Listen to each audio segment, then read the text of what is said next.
Algorithms determine what you see online, but they can make you more susceptible to disinformation. When you search the internet, you're likely to get personalized results that may support your beliefs. But how can you make sure that you're getting the facts? I'm Ritu Kapur, co-founder and managing director of the Quint and ambassador for the Factshala Ambassador Programme, a joint initiative between MediaWise and FactShala.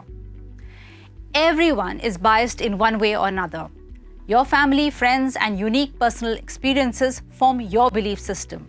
That influences how you think, the decisions you make, and the information you seek out online. Because of that, you may look for and favor Facebook posts, YouTube videos, or WhatsApp groups that confirm how you feel about politics, the economy, or even sports. While at the same time, you may be ignoring facts and evidence that contradict your beliefs about these topics. This is called confirmation bias. The first step in overcoming confirmation bias is to recognize how the things you like, comment, or share online may reflect your biases and impact your decision making. It's good practice to use multiple sources of information. If you get your information from TV only, try news online. Or if you tend to get your news from messenger groups or social media platforms, subscribing to and following journalists and fact checkers is a healthy practice, as against following influencers.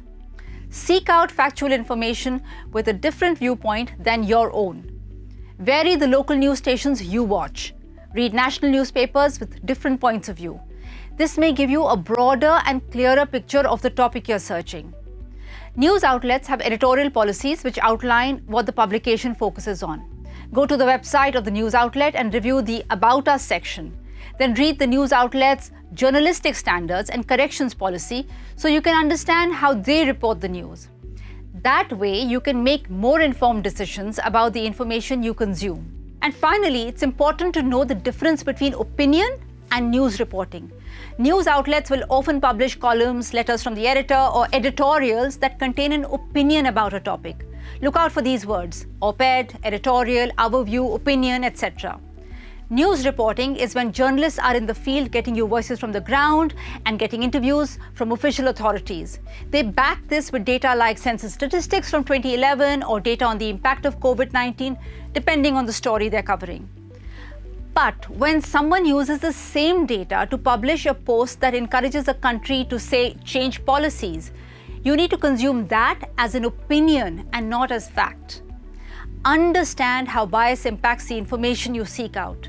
Try getting the news from multiple credible sources. This can help you be better informed about the issues that impact your community. Thank you, and head over to the website to know more.